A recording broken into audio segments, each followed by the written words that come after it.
So let's get started. Let's see if I can refresh my legacy for you a bit. I was born and raised in Warsaw, Poland. But I went through many of the same things there that young people here and everywhere seem to go through, like holidays with cousins, schoolwork, family, even dances. For me, it was the polka. Polka, boo-boo, polka, boo-boo, polka, boo-boo-boo-boo-boo-boo. I was called Mani Sklodowska then, not Sklodowski. If you were born a Polish girl and your last name ends in I, you change it to A, the feminine version of your family name.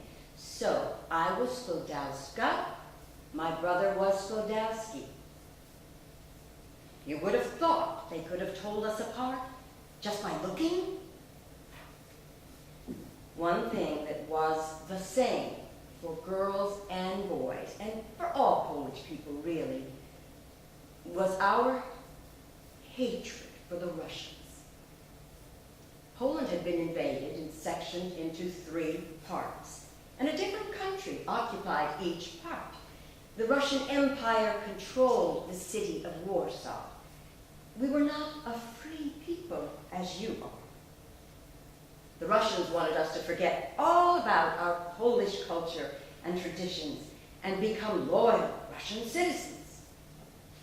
We refused to do that. Wouldn't you?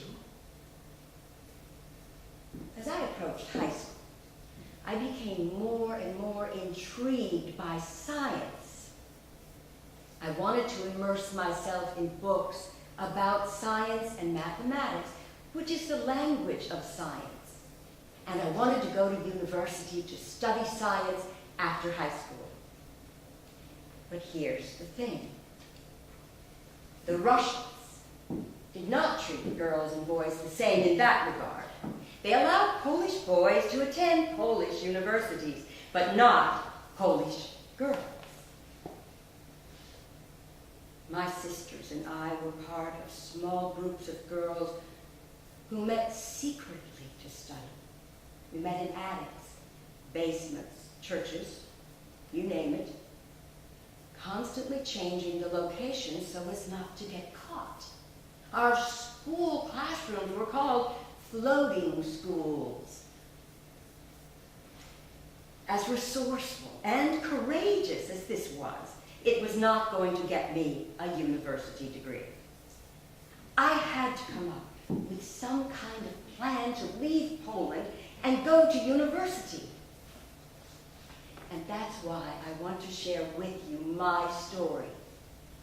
Because it may help you realize if you put your aspirations together with hard work and resolve, destiny just may also step in and propel you beyond your wildest dreams. And besides, you'll like my story, I promise. It has all the necessary elements for a compelling tale, like romance. Although, as you'll see, I was very slow in this department. It has struggles. Every good story needs conflict. And it had personal growth.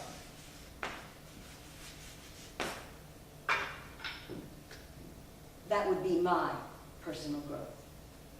I went from being Mani Sklodowska to being the famous scientist Marie Curie.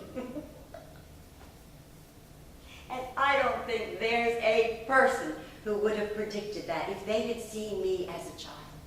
I was terribly shy, very poor, often depressed because I lost one of my sisters and then my mother, and I was a girl. That's why I suspect destiny may have stepped in to kind of steer my path toward great achievement. And here's a little test. It's hard to get the professor out of the girl. What was my great achievement? Anyone? I know you Googled me. I know you want points from your teachers after this. Think shining. Think shining elements.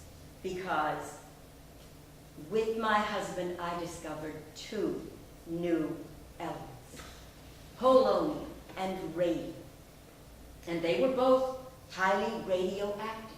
So it was a really big deal. And these elements were new on the periodic table of elements. I see you're all staying put. Someone had said if I mentioned the periodic table of elements, I'd clear the room. Good for you. Now, it wasn't enough to discover the evidence of my elements, their invisible radioactivity, which I did. I also had to physically produce my elements so that other scientists could touch and measure them and believe they really existed. And that was the hard part. I had to reduce literally tons of a substance that contained radium to get less than a teaspoon of radium out. And that took years.